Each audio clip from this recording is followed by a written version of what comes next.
नमस्कार मित्रों, बड़ के पेड़ की वट सावित्री पर पूजा की जाती है। किस विधि से पूजा कर सकते हैं, सरल विधि आपसे हम शेयर कर रहे हैं।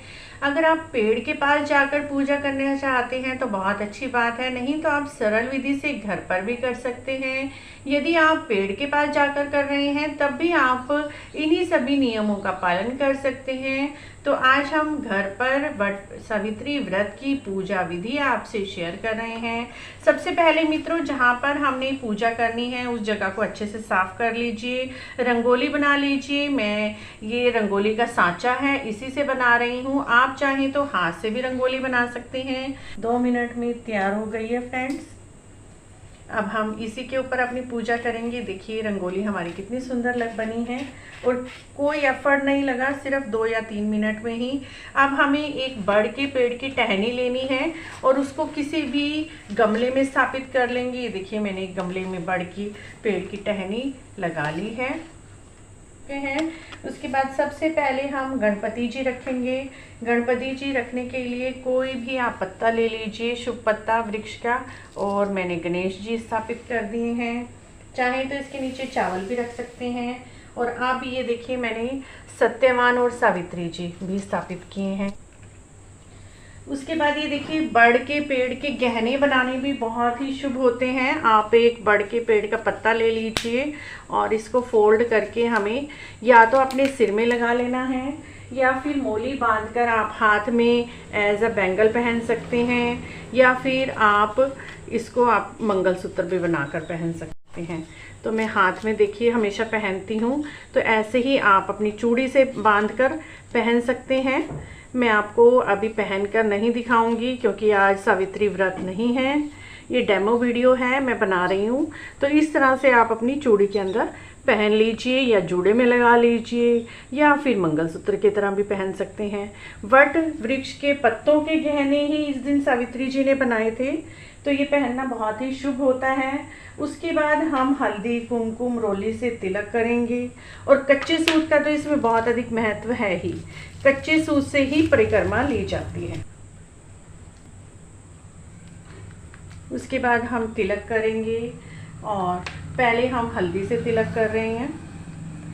थोड़ा सा वट वृक्ष की टहनी में जल दे दीजिए। उसके बाद हम अपने सभी जगह पर तिलक कर लेंगे।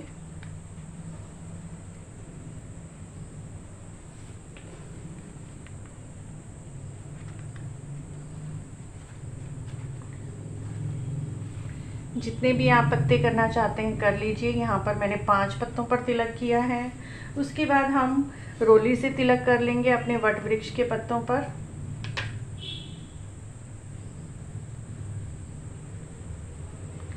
और उसके बाद हम अपने गणेश जी को रोली चंदन और सारी चीज़ें चढ़ा देंगे, चावल। और उसके बाद हमें फूल चढ़ाने हैं। फूल आप कोई भी ले सकते हैं। यहाँ पर मैं सफ़ेद और गुलाबी रंग के फूल ले रही हूँ, जो हमारे पेड़ पर लगे हुए थे वही फूल मैं चढ़ा रही हूँ। आप कोई भी फूल ले सकते हैं। और गणेश जी को मैंने यहाँ पर गुड़हल के फूल चढ़ाए हैं और थोड़े से फूल हम अपने पेड़ पर भी चढ़ा देंगे। और उसके बाद हमें लेना है फ्रूट। आप कोई भी फ्रूट ले सकते हैं। यहाँ पर मैं 2 तरह के फ्रूट ले रही हूँ। खरबूजा चढ़ाना तो इस दिन बहुत ही शुभ होता है। एक ही जड़ में चढ़ा दीजिए और एक खरबूजे का बायना निकालना है, जो आप अपने बड़ों से को दे सकते हैं, सासू जी को, जेठानी को, किसी को भी दे सकते हैं।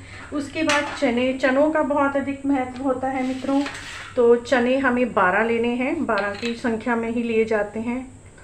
3 4 5 6 7 8 9 10 11 12 चने के दाने लेकर इसके जड़ में चढ़ाया जाते हैं और हाथ जोड़े जाते हैं। और उसके बाद 12 ही चनों के दाने हाथ में लेकर हमें कथा सुननी है। और फिर इनको हमें जब हम अब व्रत खोलेंगे तो उसे पानी के साथ निगलना होता है। और बाकी के चने हम सासू जी को अपने बायने में निकाल कर दे देंगे। और उसके बाद हमने धूप दीप जलानी है और परिक्रमा करनी है। तो यहाँ पर रंगोली के पास ही मैं धूप दीप भी जला दूंगी फ्रेंड्स। और मोली चढ़ा दीजिए। मोली तो हर पूजा में चढ़ाई जाती है। तो मोली का चाहें तो मंगलसूत्र भी बनाकर चढ़ा सकते हैं, लेकिन परिक्रमा करेंगे तो मंगलसूत्र की कोई, अगर आप चाहें तो उस दिन मंगलसूत्र आप मोली का बनाकर चढ़ा सकते हैं, या फिर 7 परिक्रमा ले सकते हैं। बड़ की कम से कम हमें 7 परिक्रमा तो लेनी ही है, ज़्यादा लेना चाहें तो वो आपकी क्षमता है। अभी मैं परिक्रमा नहीं ले रही हूँ, ये मोली का कच्चा सूत मैं यहीं पर चढ़ा रही हूँ। बाद में जब हम व्रत करेंगे उस दिन हम परिक्रमा लेंगे, और इस सूत के ऊपर गांठ नहीं लगानी और ना ही तोड़ना है। जितनी परिक्रमा लेने के बाद इस सूत के गोले को वहीं पर छोड़कर आ जाना है। अब हम धूप दीप प्रज्वलित करेंगे।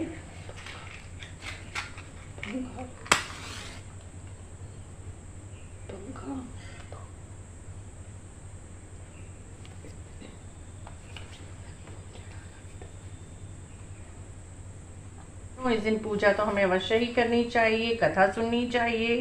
कथा भी आप हमारे चैनल पर जाकर देख सकते हैं।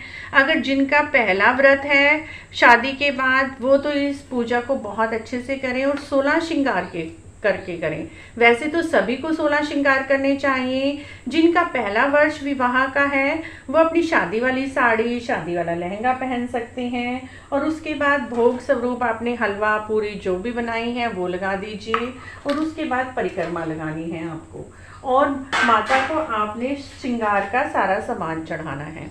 यहाँ पर मैंने 7 चीज़ें श्रृंगार के ली हैं, आप जितनी चाहें उतनी चीज़ें चढ़ा सकते हैं, तो मैं यहीं पर ही रख रही हूँ। ये श्रृंगार का सामान चाहें तो आप अपनी सासू माँ को बायने पे रख कर दे दीजिए, अपनी ननद को दे दीजिए, वो आपकी श्रद्धा है। आप जिन्हें भी देना चाहते हैं उनको ये सारा श्रृंगार का सामान दे सकते हैं। अगर आप खुद यूज़ करना चाहते हैं तो इनमें से 1-2 सामान देकर आप बाकी का सामान खुद प्रयोग में ला सकते हैं। और उसके बाद परिक्रमा करनी है। परिक्रमा करके मैं आपको दिखा देती हूँ। आपको धागा लपेटते हुए परिक्रमा करनी है। यहाँ पर आज वट सावित्री व्रत नहीं है, तो इसलिए मैं आपको परिक्रमा करके ही दिखा रही हूँ। आपको परिक्रमा करनी है, और एक एक दाना हमने चने में का जो हाथ में लिया हुआ है वो चढ़ाते जाना है, और सूत का तार भी हमें लपेटते जाना है। इस समय सूत का तार मैं आपको लपेट कर नहीं दिखा रही हूँ।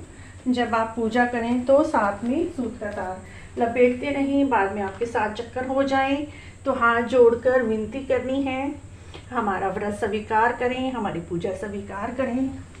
थोड़ा सा हवा करनी है पंखा, और पंखा भी हमें यहाँ पर चढ़ा देना है।